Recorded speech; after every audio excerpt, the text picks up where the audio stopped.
A husband and wife can do everything right for 40 years, save carefully, work hard, plan ahead, and then one Social Security decision, made in the wrong month, can quietly erase hundreds of dollars a month that they were fully entitled to for the rest of their life. Spousal and survivor benefits are the most valuable part of Social Security and the most misunderstood. Most people don't know the difference between the two, don't know how much they can actually get, and walk straight into a timing trap that no one warned them about. In the next few minutes I'll show you how spousal benefits and survivor benefits really work, who qualifies whether you're married, divorced, or widowed, and the one age-based rule that can cancel a benefit permanently. Stick around to the end, because that rule catches the most people, and it's completely avoidable once you know it. Quick and important, I'm not a CPA, an attorney, or a financial advisor, and this is education, not advice. The rules I'll cover are current for 2026 and can change, so always confirm your own situation at ssa.gov or by calling 1-800-772-1213. First, let's clear up the confusion, because these two get mixed up constantly. A spousal benefit is paid while both of you are alive. It lets a husband or wife collect based on their partner's work record up to 50% of that partner's full benefit, even if they never worked much themselves. A survivor benefit is paid after one spouse passes away. And this one is bigger. The survivor can step up to as much as 100% of what the deceased spouse was receiving, including any delayed credits they earned by waiting. So, spousal, up to half, while both are living. Survivor, up to the full amount, after one passes. Two completely different rules, and mixing them up costs people real money. Let's take them one at a time. The spousal benefit exists so that a lower earning or non-earning spouse isn't left with nothing. If your own benefit is small or zero, you can generally claim up to half of your spouse's full retirement amount. Here's the catch most people miss: you don't get your benefit and half of theirs stacked on top.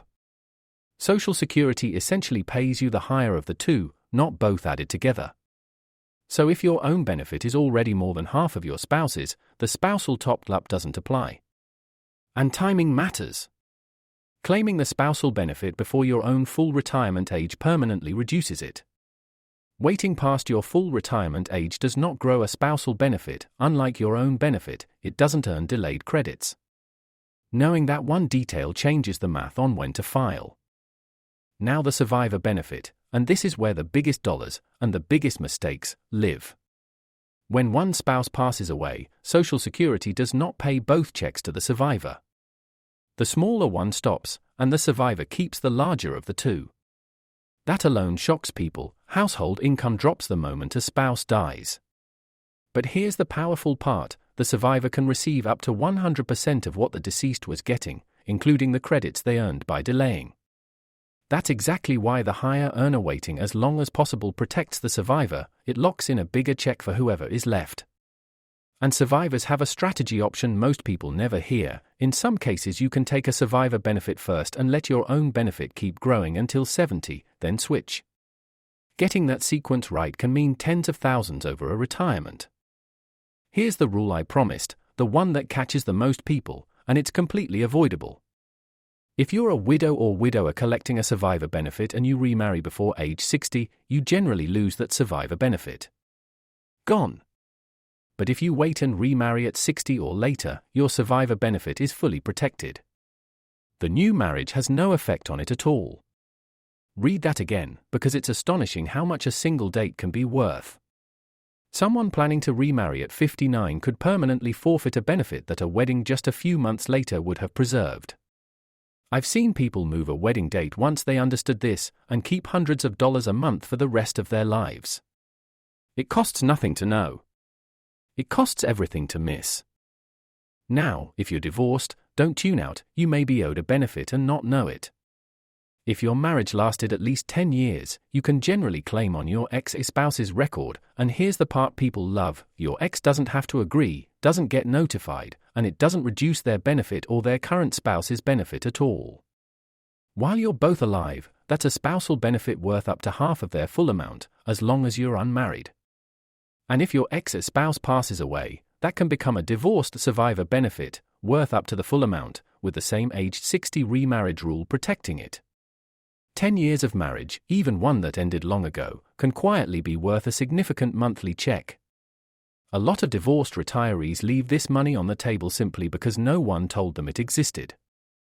Let me make it real. Take a couple, Frank and Carol. Frank was the higher earner and waited until 70 to claim, locking in the biggest possible check. Carol took a smaller benefit earlier.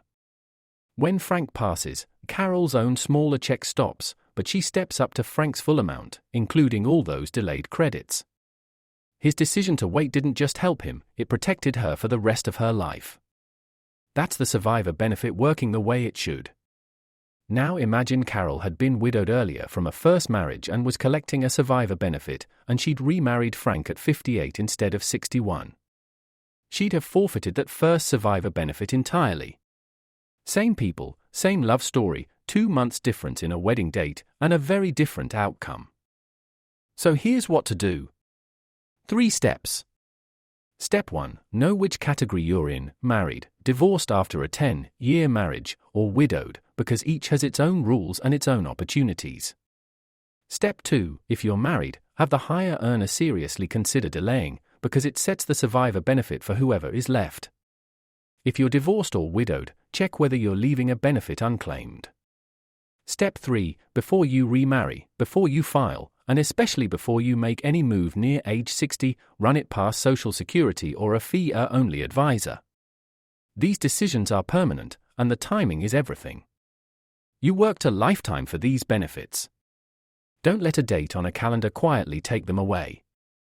If this cleared up spousal and survivor benefits for you, hit subscribe. One clear retirement money breakdown every week. Plain English, no hype. And tell me in the comments, are you married, divorced, or widowed? I'll point you to the part that's about you.